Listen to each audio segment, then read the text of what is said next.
If you've ever wondered how glass was made, from the glass in your phones to a gigantic telescopic lens to these beautiful handcrafted pumpkins like the one I'm holding and the world's largest behind me, then this is the place to find out.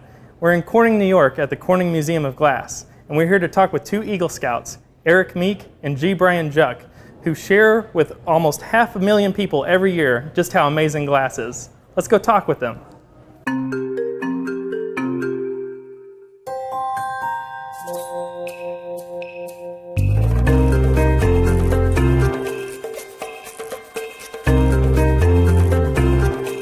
Through scouting, I really came to love the outdoors, and so I pursued a degree in ecology, but I always had to take an art elective, and the first semester I went into a glass shop and signed up for glassblowing.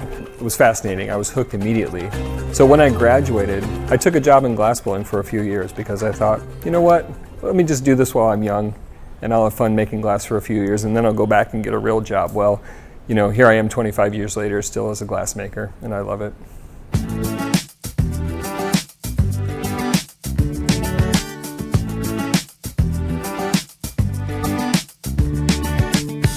The Corning Museum of Glass has thousands of objects that date back 35 centuries. So we have some of the very, very oldest pieces of glass and some completely contemporary and modern pieces of glass. Glass it's an amazing material to work with, and it's a really, really difficult material to master. When you're shaping molten glass, every moment you're shaping it, it changes. It changes from something that's soft and drippy like honey to something that's solid and brittle like we know glass to be. So it's a challenging material to use, and it's a challenging material to make new things out of. The great thing about this is that you can imagine so many things in glass and so many things can be realized.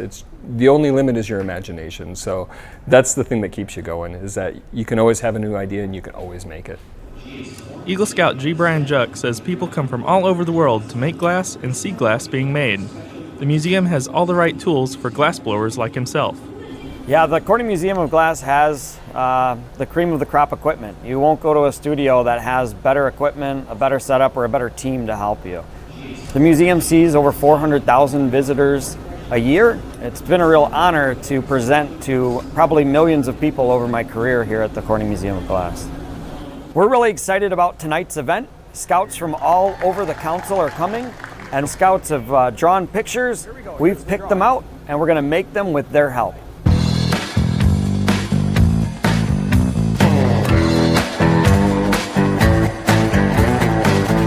As an Eagle Scout, I'm really excited to make an eagle's head tonight. It was one of the drawings that we chose, and I'm looking forward to looking into the crowd and seeing the excitement of the scouts and seeing the possibilities of glass.